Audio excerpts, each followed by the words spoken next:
Sitter. This is a group who, they're connected to Ado. Ado is very key in creating this group. I believe she's the executive producer behind a lot of it. And, this is a group who a lot of people have been really excited about. And even when they came out, I remember checking out the first couple of songs and thinking, there's something interesting going on here. It wasn't that it clicked with me immediately, but I just thought, there's something interesting with this group. I should follow up on them.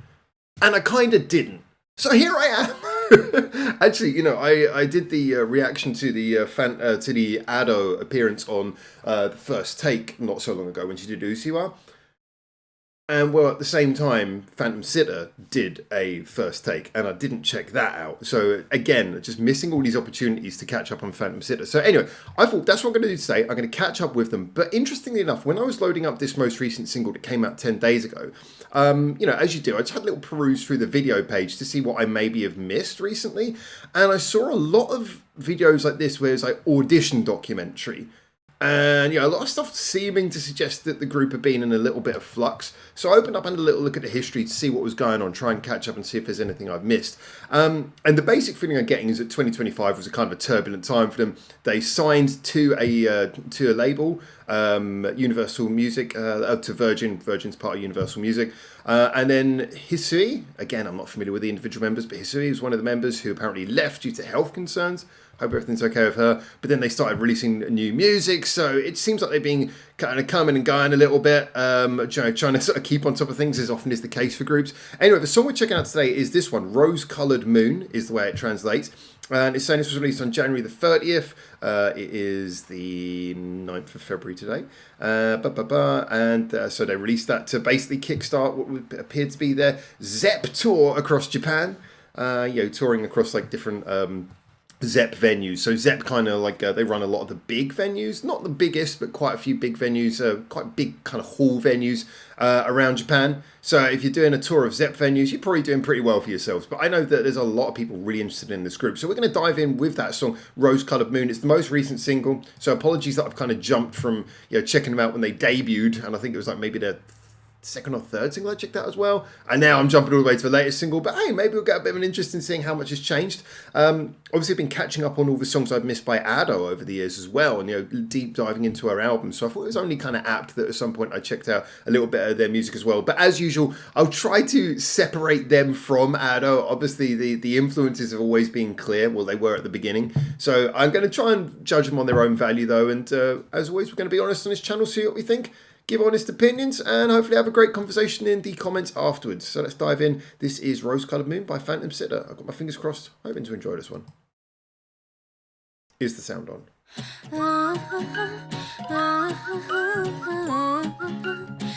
I like the music box with the whistle. That's a very atmospheric intro.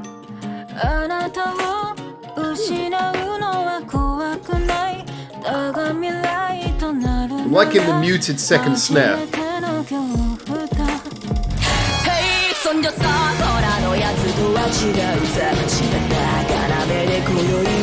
That was sudden.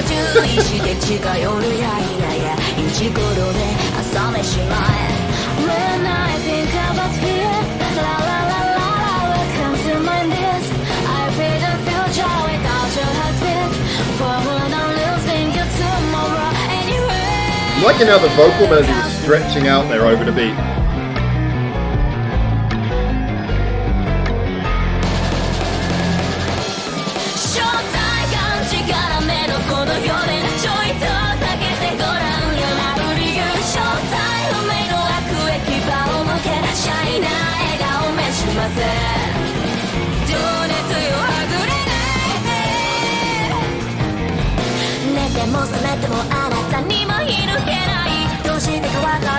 I'm loving all the things going on. I think the mix is making it a bit hard to pick out everything though.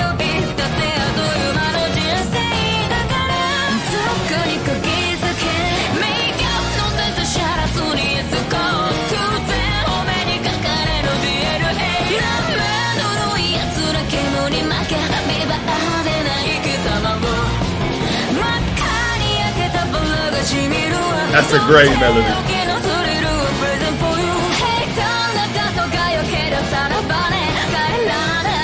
And you can tell that Ado, like, I shouldn't be mentioning Ado.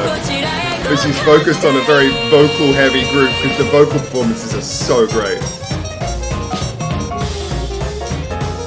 Nice! And the atmosphere and personality and the musicality.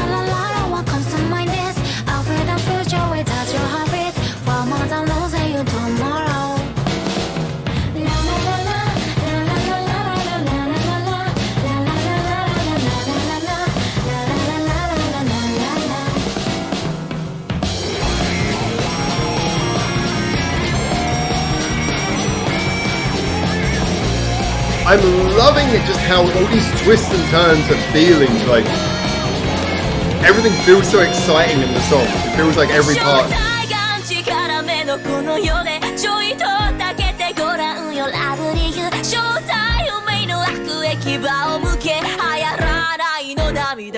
It feels like a song bursting to do and key changes. Bursting to hit you with all of these kind of creative ideas.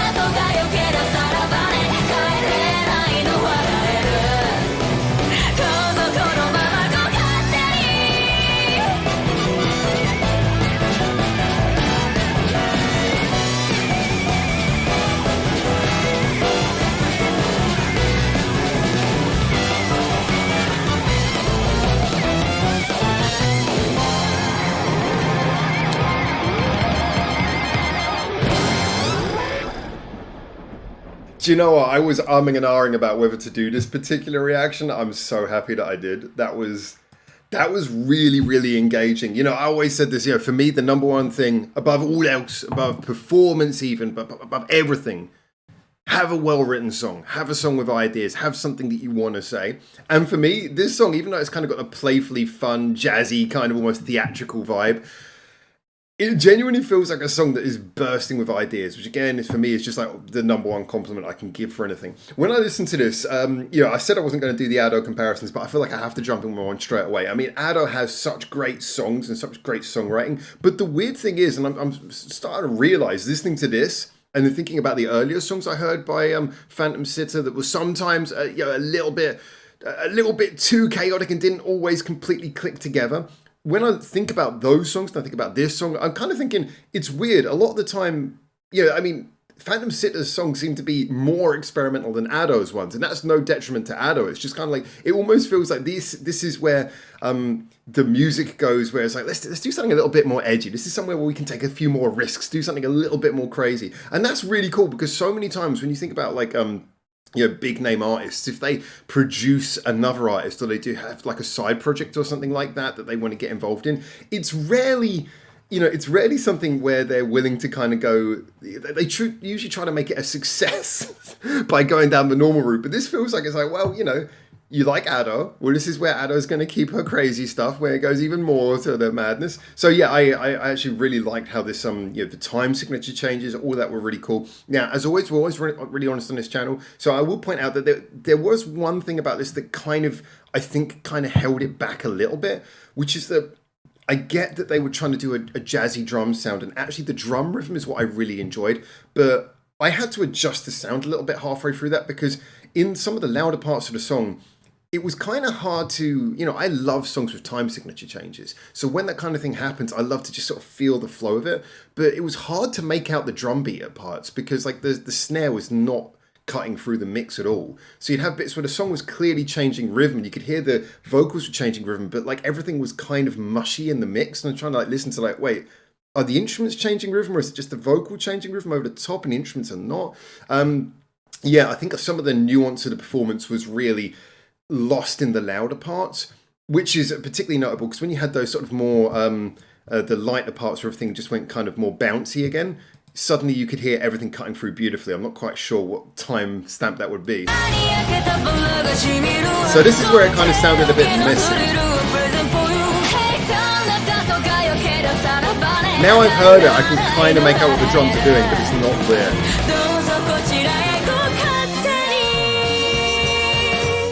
And you come to this, suddenly everything's super clear.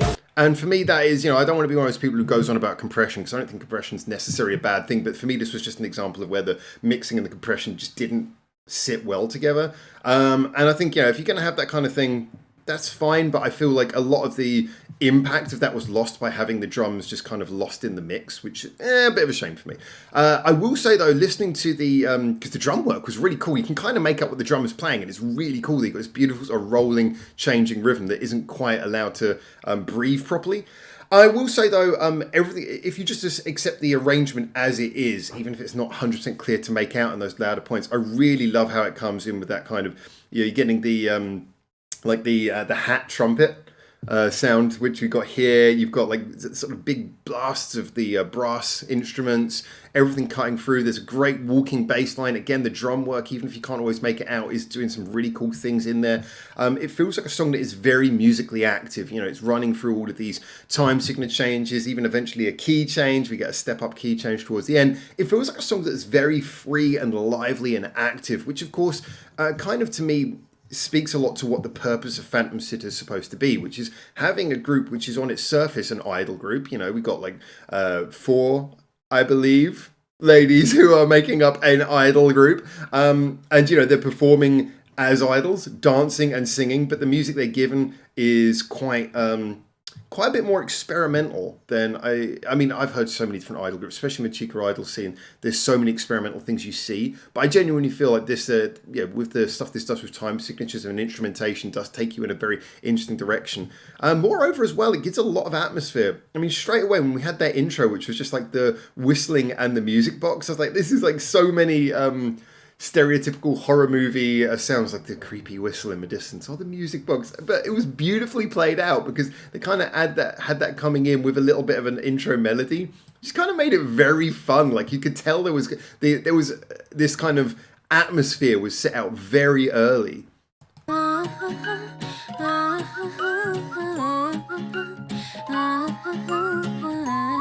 I mean, basically, you've got 4 sounds there. You've got vocals, whistle, music box, and then a little acoustic guitar in there. And yeah, it sounds so light, and so much of like the sounds, so much of the song's identity is clearly laid out from the beginning before it's even come in.